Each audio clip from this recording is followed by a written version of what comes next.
I think people get really worried by the idea that AI can replace human cognitive function and creativity. But I actually think that that's not fundamentally what AI models do. AI models compute and deliver the mean, the average of a particular request or topic, and they are trained to do that. That's the goal of the model, is to deliver mediocre, average, expected results. And that's just not what pushes culture forward, right? But if you have a particular area where you go, you're an incredible painter, but you're really bad at writing your artist abstract, well, gosh, you've got a great tool to help you get your words onto the page in a way that can make sense to other people, supporting your intent, driving your painting work forward, but supported by AI, not replaced by AI.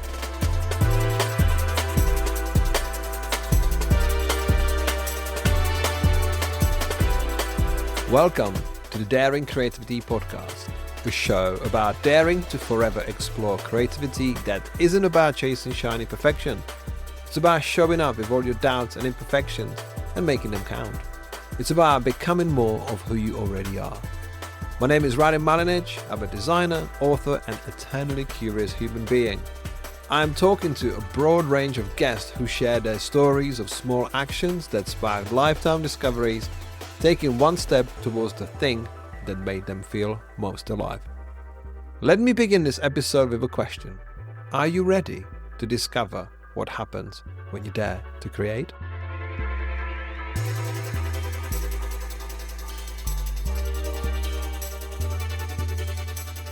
Today I was speaking with Russ Mashmeyer, a product design director at Meta who bridges fine art, music, and artificial intelligence while maintaining an unwavering curiosity about how things work and what becomes possible next. From working on early Facebook search technology to now being in Meta's current AI team, he works on products used by billions. He's always driven by the belief that software is an artistic medium and technology should accelerate human creativity rather than replace it. In this conversation, Russ discusses the challenges of maintaining creative naivety alongside imposter syndrome, and we talk at depth about the reality of AI models and why human taste is more essential than ever. It's my pleasure to share with you my conversation with Russ Mashmeyer.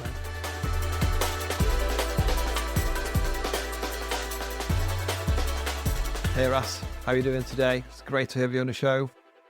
Super good to be here. Really excited, Rudy. For those who may have never heard of Russ Mashmeyer, how would you introduce yourself?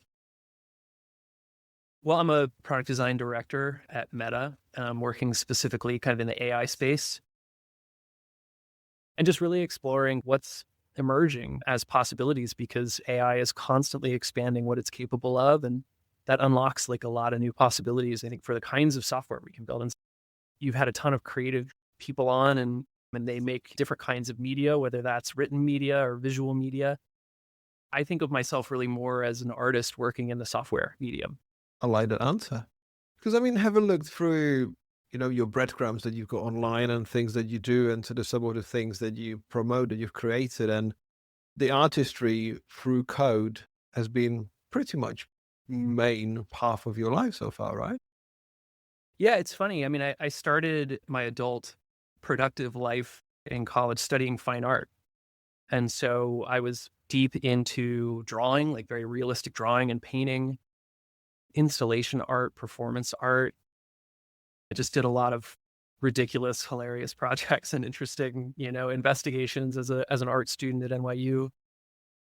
And then when I left, I actually found myself not very excited about kind of the gallery world of fine art. And that was really the immediate direct path out of the undergrad program that I had been a part of in New York. And, obviously there's no better place in the world, I think, to study art than New York, just because of the density of, networks and galleries and artists and incredible history there. And so that's really what I went for. And I really expected to come out of that program to become a fine artist. But instead, along the way, I actually kind of fell out of love with just the way art reaches the world and kind of how the world sees and interacts with art in, lots of exclusive white rooms that, you get side eye at for just occupying, if you look like you can't afford what's in there. And I think that kind of engagement, or that mode of creating art and bringing it to the world just didn't appeal to me as much. And so when I left art school, I was kind of like trying to figure out what to do next. And I stumbled my way into becoming a member of a band. There was a band at NYU that was really popular as we were going through the years of school. And I was super excited when, in senior year, they were losing their guitarist, and they came to a house party at my apartment. They saw I had guitars and a keyboard, played music, and they were like, "We're losing a member. Do you want to join?" And I was like, "Absolutely. That's like a dream come true." So I spent the next 4 or 5 years, as a member of this band called the XYZ Affair in New York. We were kind of part of the Brooklyn indie scene in the early aughts. Not very successful, but it was a lot of fun. And really what it opened up for me is working in digital media, building websites for my band and really turning that into kind of an art form of itself. This was the age of Flash. So I was just going ham as an art student in Flash and like picking up ActionScript and sort of learning some of that world of development, but mixed with really rich art and animation. That became kind of my playground, was like our band's website. And that led to doing other bands' websites and then recording studio websites and then small brands and labels and other things. And really branched out from there to do, kind of a full suite of design services. And so sort of leveraged my early like fine art skills to sort of enter into this world of design and software and the web, which was really exciting at the time. I love that story. Absolutely love it, because it's the power of music that kind of leads you onto the next. Because what I want to know about your 45 years as a musician, did you guys play gigs? I mean, as you said, the band was fairly famous, fairly successful. We recorded a full-length album, a couple of EPs. We toured nationally. We unfortunately were not good enough or popular enough to get a tour manager, which is what you typically like work with in order to set up these national tours. But we worked with other bands that we were friends with. We made contacts in other cities, and we set up our own kind of like national tour and hit South by Southwest and did a bunch of other like really, really fun shows along the way. And it was incredible. Oh my God, like how many people get a chance to like stuff themselves into a conversion van with three of their best friends and just drive around the country, like goofing off and playing shows and trying to make something kind of happen in the creative space. It was really exhilarating. What was your life for music? Like, what was the thing that made you pick up a guitar? Was there any particular band, any particular song? What was that? I've always really loved sort of more confessional, quiet artists, folks like Elliott Smith. I mean, I love Jeff Tweedy and Wilco. It's just like his voice has just been like a lifelong sort of thread in my life of just different albums and different eras. Uncle Tupelo and of course Wilco and his more recent solo stuff with Tweedy and, his kids, which is, man, what a lifelong dream to be able to like be a musician, but then, make music with your kids. I'm in my studio space today, which is, not only a space for me to build stuff and get creative, but it's also kind of like a rehearsal and music space. And, my son is learning drums. And so we're getting pretty excited about just rehearsing and playing and just having fun together with music as a family. I think it'd be really amazing. So some of that is drafting off of, I think, Jeff Tweedy's vibes and aura there. Oh, that's amazing, because I had your wife on the podcast a while ago, and she was telling me like she was learning to play drums. And it's amazing because I think having our kids to see that flow of music and creativity from us is a gift, because I've spoken to so many people, and some people have totally non-creative parents and they're creative now, but I think there's a little advantage when you just show them a real time, that sort of opportunity of what they can do, just having fun and just appreciating that. You never know where you find a pocket of creativity, right? I think kids really need to see adults play, right? They need to see that continuity, that behavior that they just engage so naturally in as kids is okay in adulthood, because so much of adulthood is about sort of taking care of priorities and getting down to business and getting stuff done. But opening up that window to let your kids see you flub a line or fail, but do it with a smile and having fun and like doing something together in synchrony with other people that creates moments of beauty and wonder and awesomeness. Man, I wish I grew up a little bit more in a space. I mean, I was very lucky. My parents were very supportive of my, my desire to study art and explore art and music, but they themselves were not very creative people. Where did you grow up? I grew up in Georgia. So the American South. I grew up in a little suburb outside of Atlanta called Alpharetta. It is now, I actually haven't been there in 20 years. My folks moved to Florida in the mid-aughts.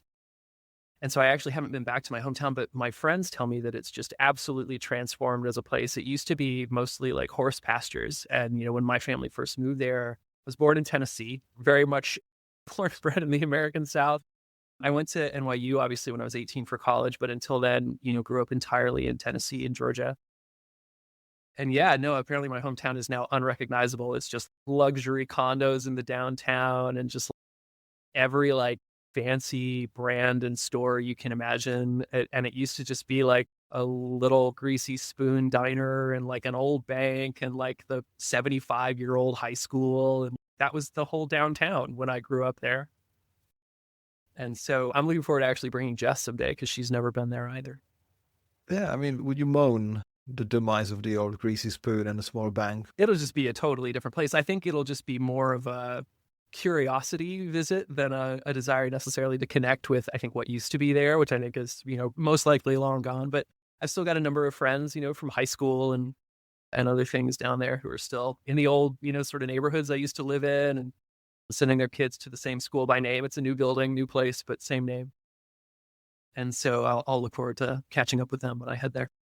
What was the jump like? So was you going from quieter place into New York to study and change of scenery? What was that effect on you? Like, how did that inspire you? I mentioned a little bit about my hometown, how when we first moved there as a family, it was mostly like horse pastures.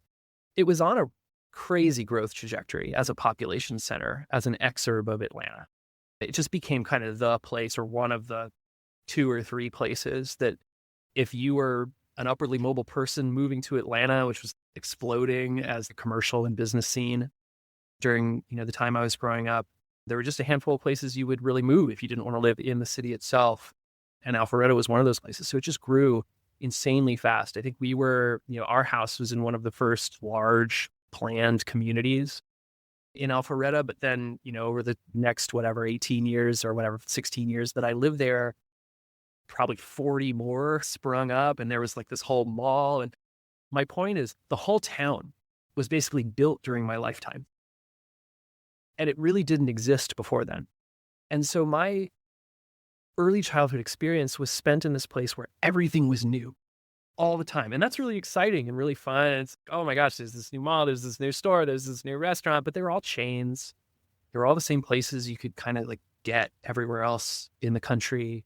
There was really no unique commercial history, business history, industrial history.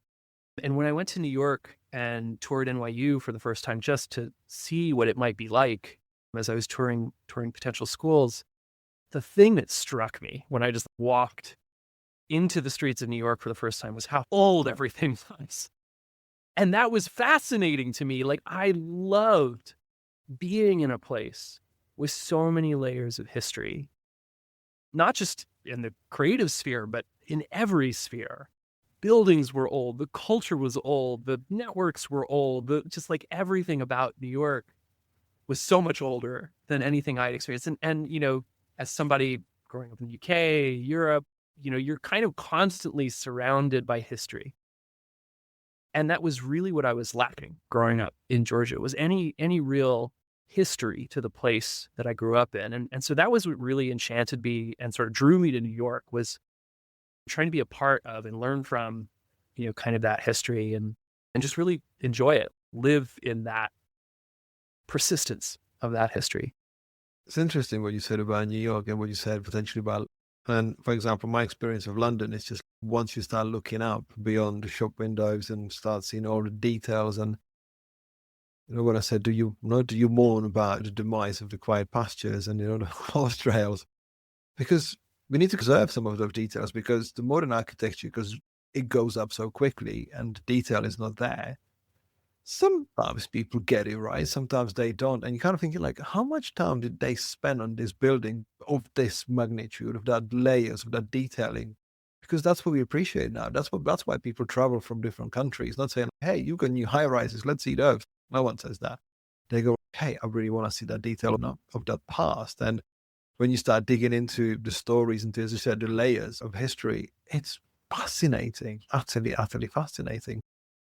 So yeah, I love when you said, it surprised me that everything was old coming from place, because the quote you said where you were growing up, that everything is new. And when you think about what you do now through your love of action scripting, making band websites, being into the code, where does it take you on a commercial path of a working designer, coder, and now director of product? We'll be back after a quick break. This episode is brought to you by Lux Coffee Co., the first creative specialty coffee company building a platform to shine the light on emerging global talent with a mission to make a positive impact on the creative industry and beyond. Lux Coffee Co. offers exceptional coffee sourced from around the world through ethical and sustainable practices, and you can discover the current range of signature blends and single origins, coffee hardware and accessories, along with exceptional apparel at luxcoffee.co.uk. You can use the code PODCAST to get 15% off your first order.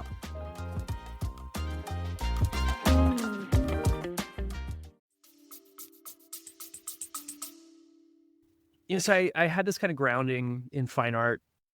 And then, I sort of consider my band my first startup in a lot of ways, right? I mean, that's really what it is. You're trying to get an entrepreneurial effort that creates products that people love off the ground. And so there's just a ton to learn through that experience and that entrepreneurialism. And then, somewhere along that path, obviously I was, kind of continuing to do website design, brand design, this kind of work for a string of clients, both in small agencies and, on my own. Sort of sharpening my skills, transitioned out of the era of Flash into the era of web standards and WordPress sites and skinning WordPress sites and sort of building out this online infrastructure for small brands and businesses, whether that's just like a marketing site or whether it's a small product they offer to their customers. Just doing really simple stuff like that in the early web when like applications were really starting to come to life for the first time in Web 2.0. And along the way, there was Jess actually told me about a new program, grad program at the School of Visual Arts in New York, where we met and lived together. I was in the band at the time, but we were 4 or 5 years in. We had released an album, a couple of EPs. Like it wasn't really gaining momentum, I would say. When she shared, this program in interaction design at FDA, I went down the course list and the class list, and I was just like, I am so excited to learn every single one of these things. It was just like right place, right time kind of thing. And the program hadn't existed the year before. This was like the first class. They were just spinning it up. Liz Danzico was the chair of the program. She's incredible. I went and I met with her and talked with her about the program, but I was just so excited to learn about things like, just like really to level up my nerdery, learn about things like cybernetics, strategic entrepreneurialism, actual like development, software development, but also lightweight UXR, obviously, core design principles, content strat, just like everything that kind of is core to what we do today within product design. That's really what the interaction design program was. Strategic innovation, just so many things that I was just so excited to get my hands dirty with. After many years of mostly making like brochureware for brands, I really wanted to make products. I wanted to make things that people could use in their everyday lives that would unlock something new for them. And that's really what I've been kind of trying to do ever since, is like getting into that space of new possibility and seeing, hey, this just came out last week, this new framework, this new API, this new model, this new AI model. Like what now does that make possible that wasn't possible last week? That's amazing, because as you were sort of reeling off the modules and the features, there'll be lots of regular listeners looking around the room. What do you mean lightweight UXR? What? It's like literally you speak in different language to most of the people. But where was the passion? When you got introduced to this course, which obviously didn't exist even a year before, you knew what these things were. And I want to sort of find out, where was that sort of guiding light inside you? I want to know more about this, because it's a part of my book I'm writing, Daring Creativity. I'm thinking about the topic of now versus how. Most of the things that we do we don't necessarily start because we know how to do it. We want to start now because we've got sort of a library of ideas, library of influences, inspiration, and information, kind of putting it all together and going, you know what, I want to start this now. I don't know how to do it yet, because if I knew, I don't think I potentially would be even interested. So in your case, that moment when you knew, what was the hundreds and thousands of different sort of decisions coming together and saying, that's my calling? That's a great question. I think it was a number of threads. Since I was a kid, I've been fascinated with the future and sort of like thinking about how to kind of predict the future, like sort of like futurists do. They sort of like they sort of keep track and tabs of, well, okay, well, what's emerging in different fields? What do the experts think is like kind of the next wave? And how do we like think about what that's going to do in terms of, what it unlocks for people's everyday lives, but also what the downstream implications to society might be, and all the ways we kind of built the world. And I think the future, right, is like one thing to kind of pin on my like mood board of what drove me here. And then the other is just like a real curiosity to understand how the world works. For some reason, since I was just a little kid, I have just needed to understand how everything that exists works. How does it get made? How does it work? Where does it come from? Who makes it?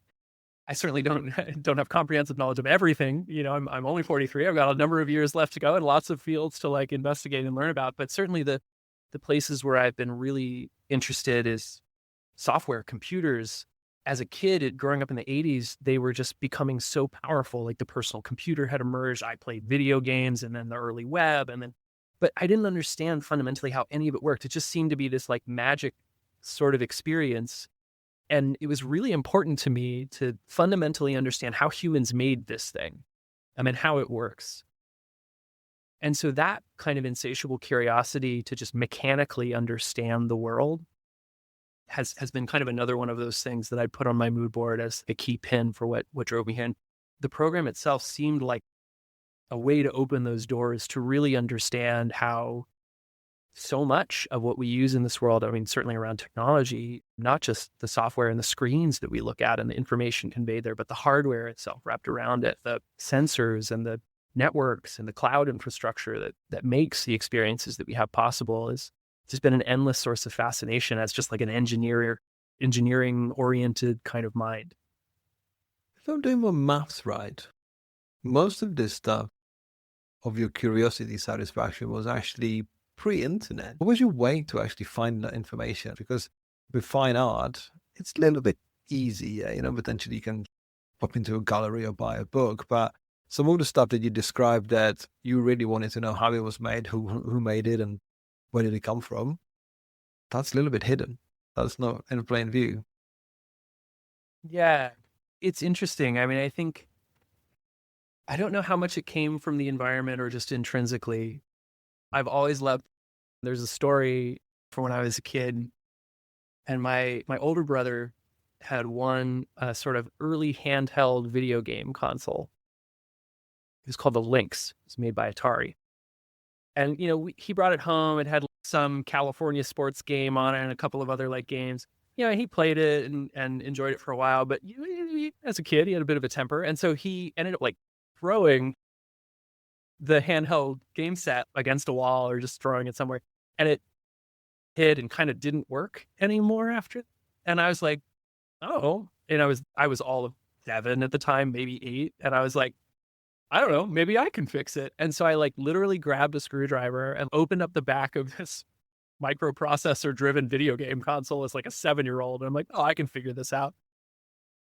And just looked at it, didn't understand anything about what I was looking. It was a bunch of capacitors and resistors. I now have a sense of electronics and how those things work, but back then it was all Greek to me. But I saw a little capacitor that looked kind of folded over, and I was like, oh, maybe if I push that back up vertical, it'll like work again. And so I just futzed around a little bit, closed the back up, and I swear to God, the thing turned on immediately. And I think for me, even though I probably did literally nothing to fix that Lynx video game system, that experience of opening up something very complex that was broken, to tinkering around, closing it, and having it work was like incredible. Like that fast feedback loop And I think that's really what drove me to software as well, is just the speed of the feedback loop of creation is so fast. You make a couple changes, you look at it, you play with it, you can experience it immediately. And so few other art forms, barring maybe photography, kind of have that level of immediacy and that immediate feedback loop. I mean, you're talking about feedback loops, and yeah, I think that dose of dopamine of being fixer of consoles must be quite amazing at 7. But feedback loop also takes me back to music, because I don't think anyone I've ever known would say that my band was my first startup. When I think about it creatively, and when you talk about really fast feedback loops, in music if something works and if something doesn't, because again, that hit of dopamine when you start writing a song with your friends, that's unrivaled, absolute mega load of dopamine. This is the best thing in the world. And then you play it to the room of people and they're like, what? And you're like, I've lost all the dopamine now. It was literally like, where did it all go? Because I thought this was great. So where do we go from SVA, from you completing the course and taking you all the way to California these days? Yeah. I spent 2 years in that grad program as part of the premier class, the first class of the interaction design program at SVA, and made incredible friends. Like, just every class ended up being such a banger. And it's such a different experience. I was very excited about my undergraduate program and everything I would learn and do there. But it was so different to go out into the world and work and try to build something on my own as an adult, realize where my gaps are, what things I like, what things I don't like, and then to come back to school, to an environment where it's just about learning and trying things with no fear of failure. And there was something so special about being back in that environment, coming back from the world of professional life. And I really dove in just head first, worked startup level crazy hours because I was really passionate about the ideas I had and the concepts I was trying to build and projects I was doing. And then after those 2 years, chatted with a few companies, small startups, agencies, places like IDEO, et cetera, and ended up talking to folks at Facebook, which was still relatively early. This was like 2009, not early, but still relatively early. When I went and interviewed there, I think the design team was still 25, but that was like large to them. That was the largest they'd ever been at that point. And met people who just blew my mind with what they were thinking about, the complexities and scale of the kinds of software challenges they were trying to make progress against, their openness to feedback and questions and trying to figure out what's the best idea we can get to together. And that core ethos that was really part of the core of Facebook in the early days just was so immediately apparent in my conversations with the early Facebook team when I interviewed. And man, I just got so excited about the idea of working with those really curious, really earnest, really humble people on really big, hard problems in a space where I felt like I could apply my skills as a designer, as a software thinker, developer, person thinking about the future and how we can make the future really exciting and better and incredible for all of us. And I went to work for Facebook in 2009 and started as a product designer there.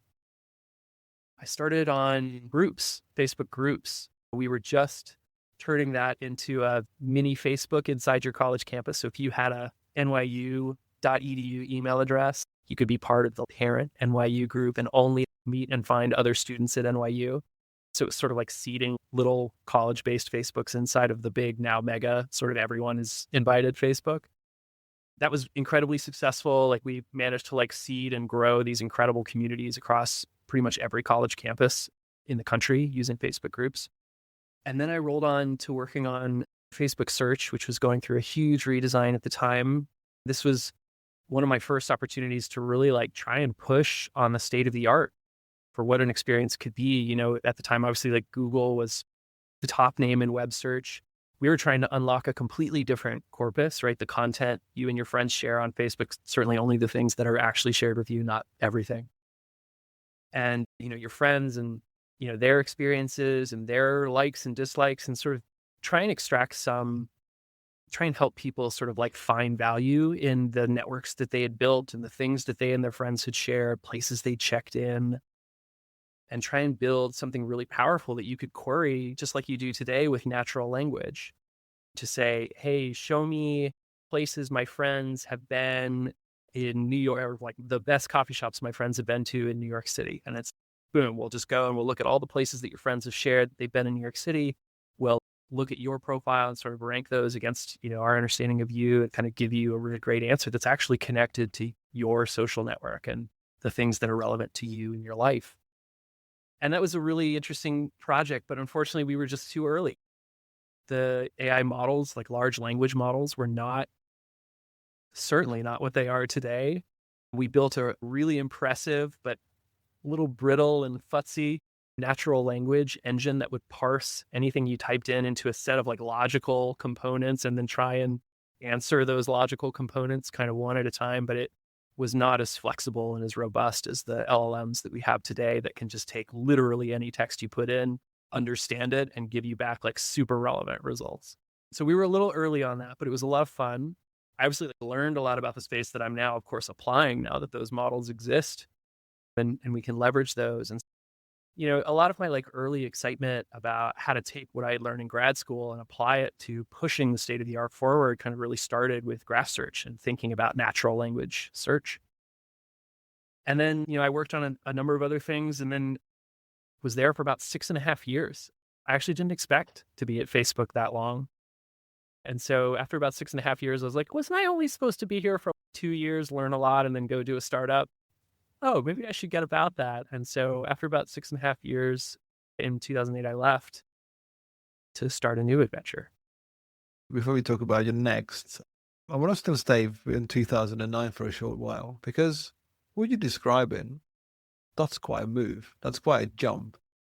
Again, as I told you at the top of our conversation, like there's a lot of creatives, artists, musicians, and there's a lot of people from that sort of sphere where I talk to who would openly say, I've had an imposter syndrome, or I didn't feel like I was enough, needed to define my enough. Maybe I was in too big of a room too early. I need to learn more about myself. I was going through stuff. And you were like, hey, I just arrived on Facebook and these people were crazy clever. And I'm like, how is Russ doing? How do you feel in this? Because these people are magical.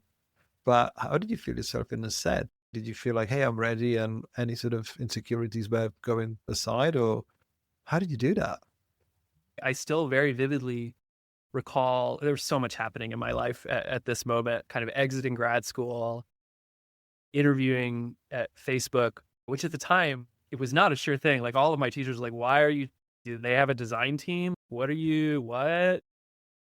And I had just asked Jess to marry me. I remember being in the parking lot of Facebook, waiting to go into my interview that morning and like finally getting my dad on the phone, sitting in the parking lot in my car to just tell him that I had proposed to Jess and that we were I walked in and had an interview. So there was a lot of wild stuff. There's a lot of excitement in my life at this time and sort of changing phase. Obviously, working at Facebook back then meant moving to California. So it was a big decision for Jess and I to move out to California. She was not having it at first. But sorry, to circle back to your question. Earlier, we talked about kind of two things, two drivers for me that we sort of pinned, right? One is like the future. The other is understanding how things work. And I think you're kind of hinting at a couple of others that are, I think, really important. One is just like a constant desire to learn. I get really sad when I'm not expanding what I know about the world or how things work or what I'm able to build and do and achieve in the world, right? So just that constant expansion and feeling challenge is like really important to me. And so when I had these interviews with folks that I was just like, oh my God, like I hope I exit this experience as smart and thoughtful and humble and insightful as you. And it just felt like a growth space, like a place where I could grow a lot and learn from really smart, really capable people. And I did. And the other thing that I would put on this mood board of things that were pinning drivers for me in my life is what you're kind of hinting at, which is a little bit of this naivete. And there's two sides to this. On the one hand, there have been so many situations, potentially constantly. In fact, it's probably more the norm than not that I feel under capable of delivering what is being asked of me. Like that imposter syndrome is real no matter how far along you are in your career, you're always seeing stuff that other people are doing. You're like, oh my God, that's so good. I'm terrible. I'll never come up with anything that good. But you muddle along, you come up with some cool stuff along the way too. But there's a flip side to that, which is that sometimes you just sort of like assume things are going to be easier than they always end up being. And I think keeping a little bit of that magical thinking of, yeah, how hard could it be? They did it. It's like really healthy to keep with you because honestly, at the end of the day, so many things that are emergent, that are just becoming possible, right? That are in the space of futures, no one knows anything about. No one's an expert in what that thing is. We don't understand what that thing is for the most part yet.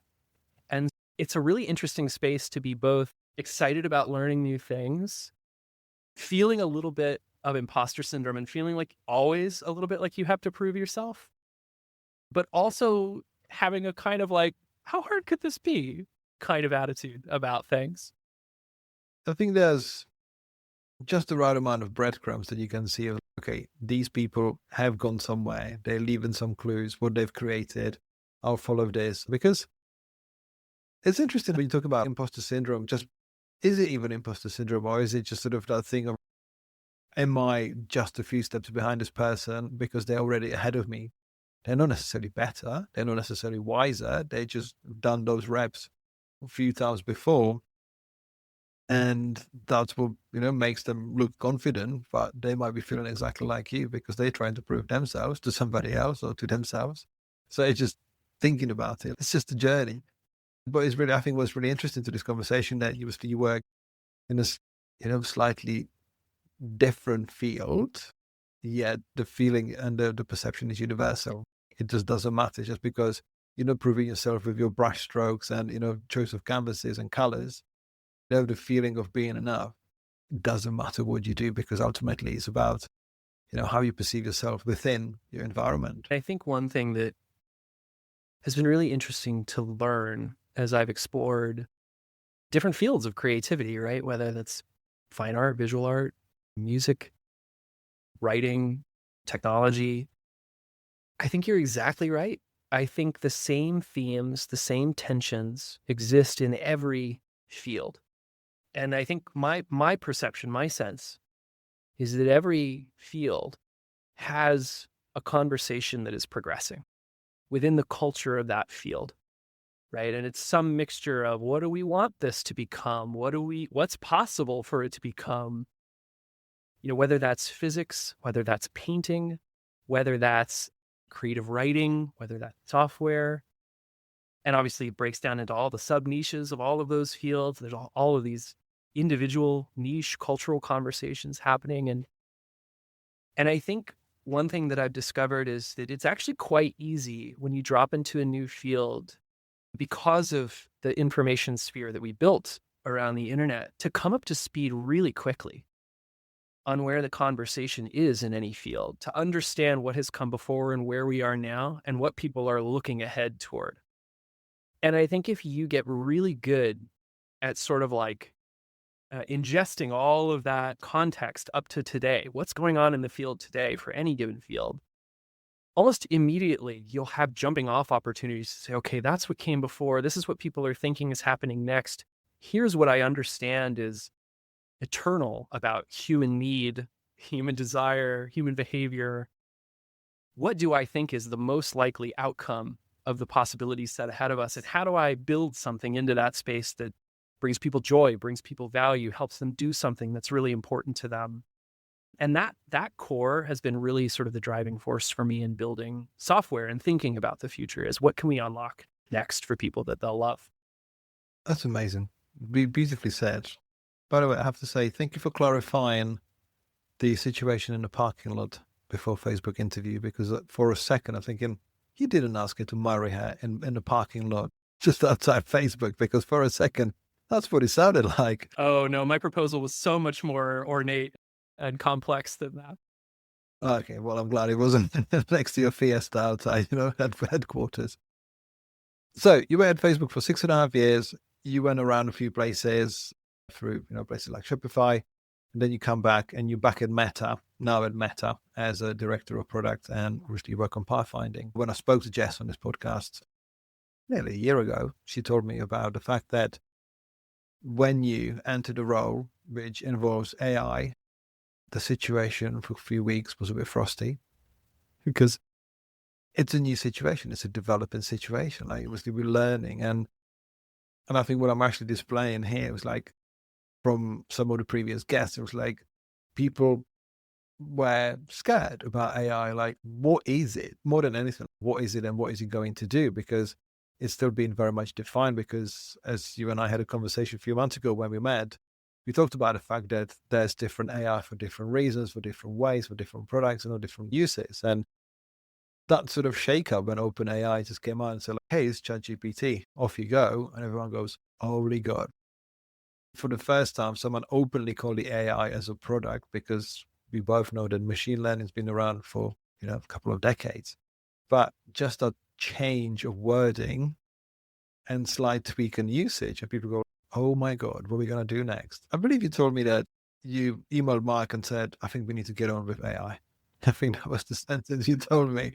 So he might be responsible for all of it. So tell us, how did I go? No. Well, to clarify, I did not inspire Mark's foray into AI, I promise. No, the context there and the story there is actually when Mark kicked off sort of the founding of FAIR within Facebook, pre-Meta days, pre-Meta brand, and hired Jan LeCun from NYU to come and lead our AI research. I got so excited because, gosh, here's this incredible company that I work for. I'm learning so much from. I'm doing things like natural language search and trying to push on the boundaries of kind of what's possible with technology.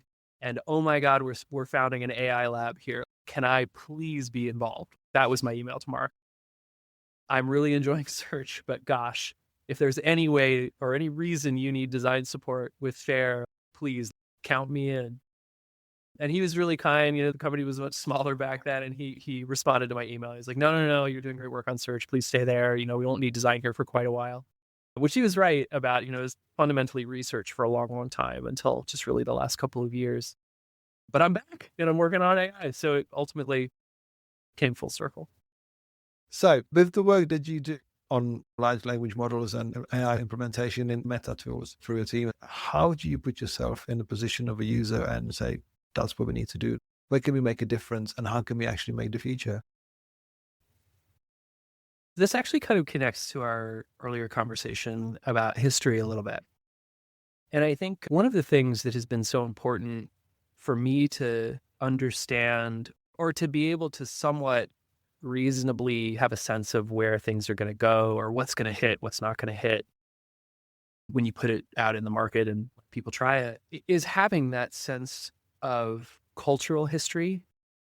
What things that came before worked really well? Why did those resonate for people? And the more you kind of study the past and study history and study breakthroughs and sort of what was happening culturally around those things to have that become like the lightning in the bottle that it became, you begin to see like a lot of patterns that feel really immutable for people over time. And I think, like, coming back to the point around AI, it's like there have been many cycles of this in the history of in commercial activity and industrialization. I mean, particularly in the art realm, like you go back to photography and Walter Benjamin and like his essays on just the cultural uproar over photography as like a fine art medium, or even just as a mechanism to reproduce what artists traditionally had to do 100% of. They had to paint every panel that came to a printer or sort of found its way to the public in one form or another.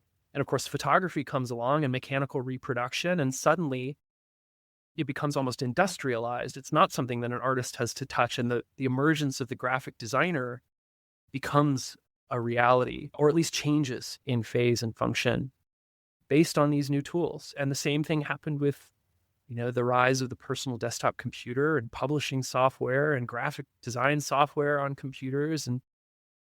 And so we've been through many of these kinds of phases with new technology and how it impacts how and what we create. And I totally understand that this one feels a little different. This one hits a little different because before every one of those things was clearly like some form of tool, but was culturally upsetting in one way or another. And of course, society figured out how to metabolize and work with those new technologies and make them beneficial and end up lifting them up to the level of fine art, photography. No one would argue that great fine art photography doesn't belong in a gallery these days, but that certainly was the conversation when cameras first arose. And so I think AI is really similar in that sense, but people do get scared because there's a lot of conversations where people talk about AI being sentient and replacing humans and making humans obsolete. And I just don't think that's true at all. And it's certainly not the kind of tools that I want to build. I mean, I think when I see AI applied really beautifully, it's in service of a human trying to do something where they have a skill gap or they have a time constraint or they have some other hurdle that's too challenging for them to get over alone. And AI becomes this really powerful accelerant to help real people today do the things that they just inherently want to do, whether that's make music or write something or be more organized at work, right? There's so many different jobs that you can hire AI for these days. But when it's in service of a real human intent, real human creative drive, and it's acting as a tool in support of that human, I think that's when people really light up and love to see what AI kind of unlocks for them. Just one other finer point on this. I think people get really worried by the idea that AI can replace human cognitive function and creativity. But I actually think that that's not fundamentally what AI models do. AI models compute and deliver the mean, the average of a particular request or topic. And they are trained to do that. That's the goal of the model, is to deliver mediocre, average, expected results. And that's just not what pushes culture forward, right? But if you have a particular area where you go really, you're an incredible painter, but you're really bad at writing your artist abstract, well, gosh, you've got a great tool to help you get your words onto the page in a way that can make sense to other people, supporting your intent, driving your painting work forward, but supported by AI, not replaced by AI. It's an interesting that you said earlier, and you said this one hits differently, because when you give an example of a photographer and a fine artist, those are not the society at large. They are fringes. They are literally groups of people doing this and doing that. Like, whatever we describe it doesn't affect 99% of the society whatsoever. I think through the amplification of stories, media, news articles, social media now, the information travels fast. And sometimes people do not always, as you would know, don't always look beyond the headline. So it's easy to be triggered without having the full story, actually understanding what's behind the story. I think we talk more about AI than we actually use it. There is a case for it, but there's also the misuse of the terminology. There's a bit of more of a scaremongering just for the clickbait in a way. But are some of those conversations just blown out of proportions way too much? Because ultimately, we create stuff as humans for other humans. I think there's definitely a lot of misdirection and hype, either from news outlets for the purposes of driving clicks or from builders of tools looking to rise above the noise and create some notoriety for themselves. Very practically, having put my hands on and played with so many of these models, these things really are at the level of tools. They are not sentient beings sent here to eliminate the need for kind of human independent thought and context and perspective. They really are just responding to the prompt you give them with an average response. And so if you want to bring creativity to AI, as a human, you have to bring that creativity. You have to have a perspective that's unique, that's lived in this moment, relevant to this moment, which AI doesn't have currently, right? These things get trained periodically. They're not all knowledgeable about all of the conversations, right, happening in each of the fields, where the state of that conversation is, what that culture is getting excited about next. That's a real thing. It's immaterial, but it's a real thing that exists in the world that humans can get plugged into and draft on. And AI models don't have that context, and so can't really produce stuff at the edge of cultural relevance without a human driving them to it. But what they can do is dramatically raise the floor for you as a creator in areas where you have gaps in skills. They can take you from being completely lacking any kind of knowledge in a particular area to being averagely competent in that area, right? Not exceptional, but average. And if you pair that with where you're exceptional as a person to create something larger than you could have created on your own, boy, is that an incredible accelerant for creatives and builders and people who have intent and want to further those cultural conversations in each field. How would you say the access to AI tools is almost driven by people's desire to know more or their curiosity? Because you and I had this conversation a few months ago about the fact that there's going to be different AI tools for different purposes.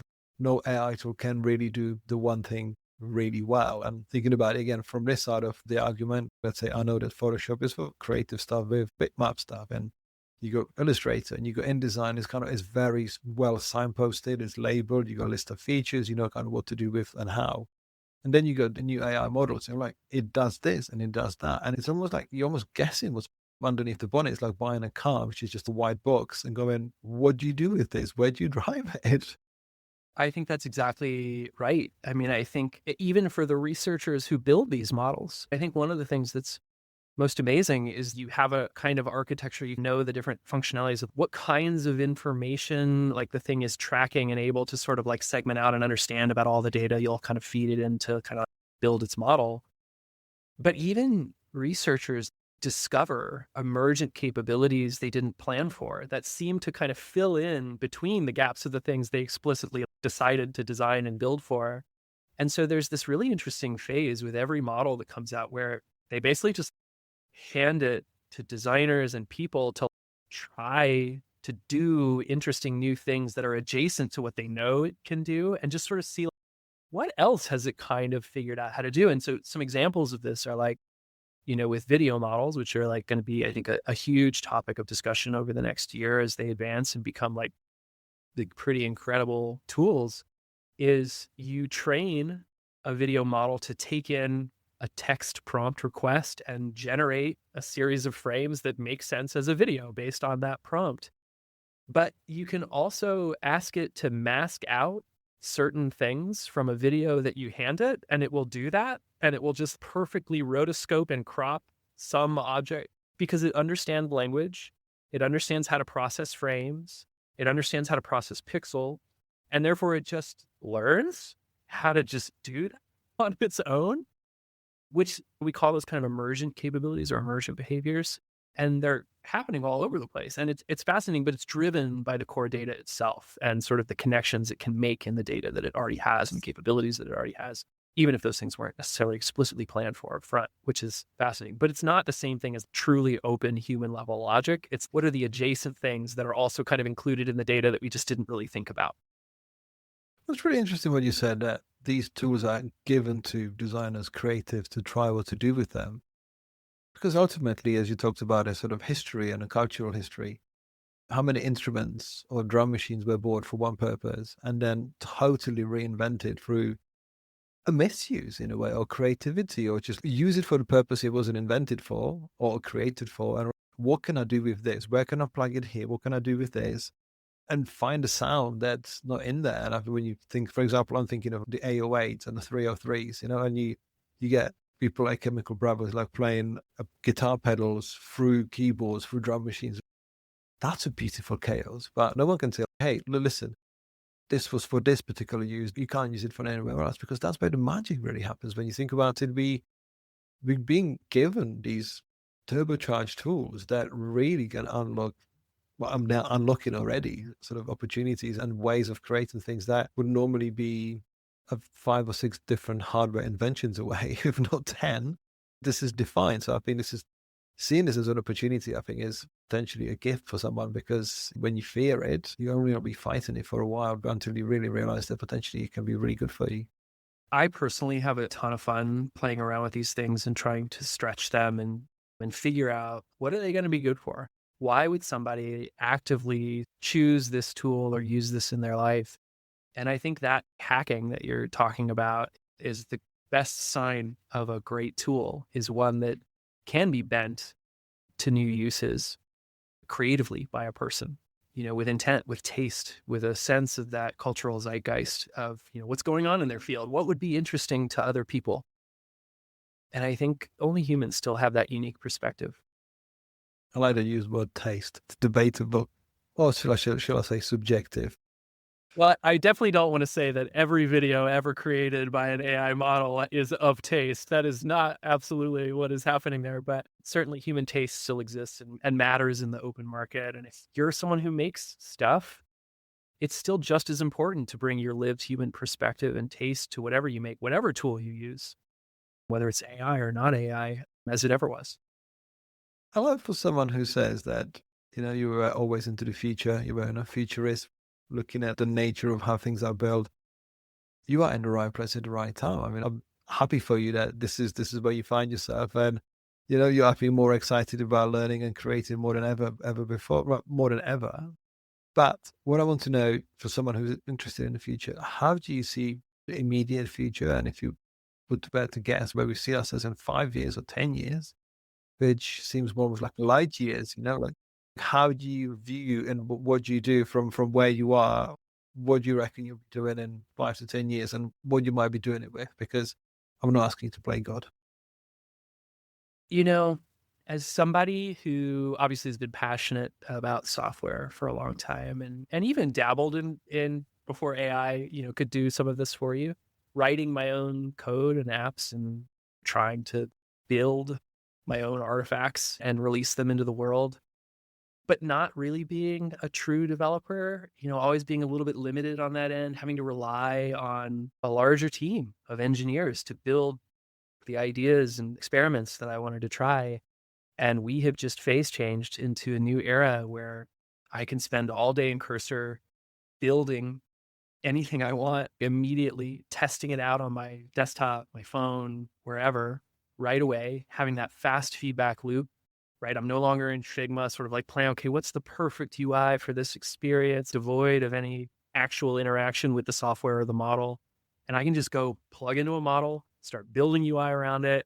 Really, it feels like going from a place of having to perfectly detailed draw, a realistic drawing of something, to sculpting. I feel like I can sculpt software now where I'm bringing rough pieces together, core functionality, big pieces, getting them locked in, getting them functioning together, and then slowly refining and honing the expression of those, the input, the output, the interactions. Once it's functional and working, to get it really dialed into a place where it's satisfying and compelling and already fully functional. And I think that's so magical as creator, as somebody who enjoys creating software, as an artistic medium, in a sense. Being able to do that solo and have that immediate feedback loop, not having to convince an engineer to take hours to hand code some dumb idea that I had in 5 minutes and drew out on a napkin sketch, but just to literally take a photo of that napkin sketch and send it to Cursor and be like, here's what I was thinking. And 2 minutes later, being able to play with a prototype of that and make a decision about whether it's any good or not. That's what I'm going to be doing for the next 5 years, I think. Well, I can only close up with the 3 words that you said earlier. And it says, everything is new. When you were growing up, everything was new, and everything what you're doing now, still everything is new, because ultimately you see this as an artist using tools and actually expressing yourself, because as you said, when you feed into the machine or when you feed into the model, is your creativity, is your soul, is your ideas, is what you've created with it, rather than hoping that it will create the next masterpiece by just pressing, can you create the next masterpiece? Because that will never happen. Russ, thank you very much for talking to me today, because I really enjoyed learning more about what you do, and I'm excited to see what the future brings. Amazing. Yeah, thanks, Rudy. Really great to catch up. Thank you.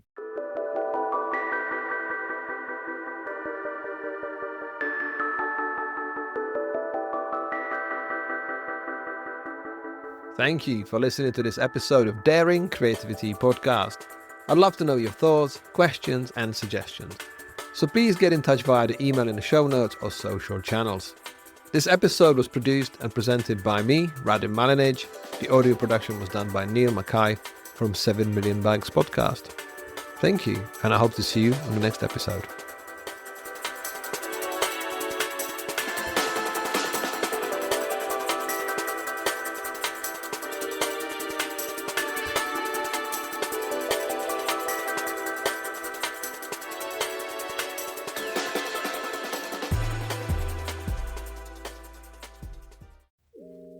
If you enjoyed this episode and would like more accessible resources to help you discover your daring creativity, you can pick up one of my books on themes of mindful creativity, creative business, branding, and graphic design. Every physical book purchase comes with a free digital bundle including an ebook and audiobook to make the content accessible wherever you are and whatever you do.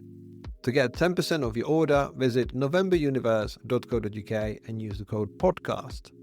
Have a look around and start living daringly.